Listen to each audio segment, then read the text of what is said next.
Halo warga Indonesia yang masih percaya kalau mobil mengemudi otomatis buatan Tesla itu karena ada kodam harimau birahi. Nah, hari ini gue mau bahas sesuatu yang gak kalah misteriusnya dari pagar laut di Tangerang, yaitu perdukunan di Indonesia.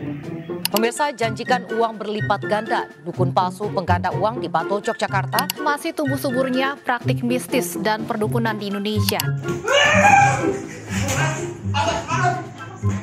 Malam ini, Mbak Den mengadakan kegiatan rutin setiap malam Selasa.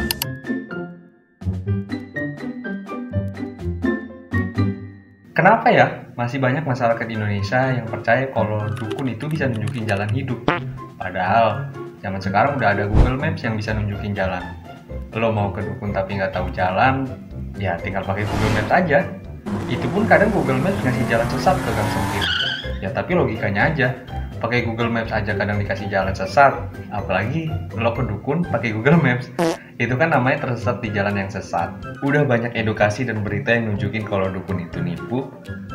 Misalnya konten-kontennya pesulap merah, yang padahal edukasinya udah sangat jelas membongkar trik-trik dukun. Tapi kenapa ya masih banyak masyarakat Indonesia yang banyak percaya ke dukun-dukunan? Yuk kita bahas sebelum gue santet kalian untuk like dan subscribe channel ini.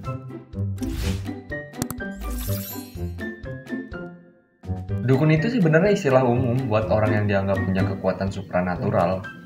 Kalau di Indonesia, dukun itu terbagi dua. Ada dukun yang dianggap bersekongkol dengan jin atau setan, yang biasa kita sebut ilmu hitam. Ada juga dukun yang berkodok agama, yang biasa kita sebut ilmu putih. Nah, kehebatan dukun ini macam-macam. Ada yang ngaku bisa ngobatin orang sakit, manggil hujan, bisa bikin lupa orang untuk bayar hutang, bahkan sampai ngilangin orang. Iya, ngilangin orang. Buktinya Harun Masiku masih belum ketemu. Itu kan pasti karena dukunnya lebih sakti daripada KPK. Nah, ada beberapa alasan kenapa orang-orang masih percaya sama dukun. Pertama, itu karena tradisi dan budaya mistis. Dari zaman nenek moyang kita, tradisi kepercayaan terhadap hal-hal mistis itu udah ada. Bahkan, kita dari kecil udah dicekokin hal-hal absurd. Misalnya, jangan keluar maghrib, nanti diculik wewe gombel. Pakai uang lo dulu, nanti gue ganti. Nah, hal-hal absurd yang kayak gitu yang bikin kita gampang percaya terhadap hal-hal mistis sampai kita dewasa. Kalau kita baca sejarah perdukunan di Indonesia nih ya, dulu budaya nenek moyang kita apa-apa ke dukun itu sebenarnya karena belum adanya akses yang memadai, belum adanya dokter. Makanya kalau sakit larinya ke dukun, minum air rendaman keris, dibacain mantra terus disembuh. Terus belum adanya teknologi, makanya bisnis bangkrut larinya ke dukun, beli jimat, bukannya belajar marketing malah nyalahin pesaing bisnis. Dan ditambah, dukun sering kasih diskon paket bundling, telet, plus panglaris, plus santet ringan. Faktor yang kedua, kenapa orang-orang mudah percaya dukun itu? Karena manusia suka solusi instan. Kalau bisa dapat kesuksesan cuma dengan bakar menyan, siapa sih orang bodoh yang gak kegoda?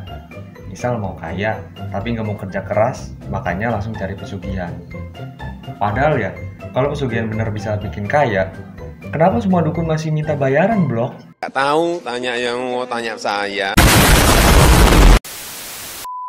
Faktor yang ketiga, kenapa orang-orang percaya dukun itu karena takut hal yang gak pasti. Kadang, orang lebih suka percaya hal-hal yang absurd daripada menghadapi kenyataan. Sakit keras, lebih gampang takut karena ada santet daripada introspeksi pola hidup. Nggak dapet jodoh, lebih gampang takut ada yang nutup aura daripada upgrade diri. Nah, ketakutan-ketakutan ini yang bikin orang lebih nyaman cari dukun daripada cari solusi yang nyata. Faktor yang keempat yaitu karena psikologi. Kebanyakan orang-orang yang percaya dukun itu karena psikologinya udah kena. Jadinya menganggap kalau logika itu capek dan berat. Makanya lebih percaya ritual dibanding logika. Nah, perdukunan itu banyak bermain di psikologi.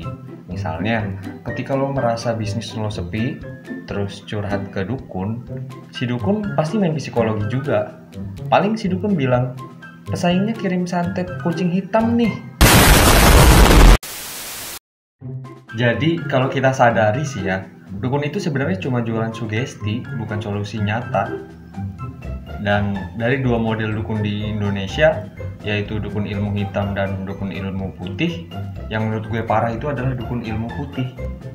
Karena dukun ini tuh bahaya banget. Dukun ilmu putih itu berkedok agama. Dia nge-branding kalau agamanya tinggi dan sakti mandraguna, yang tentunya dapat mengakibatkan terkuburnya logika atau berpikir kritis masyarakat Indonesia.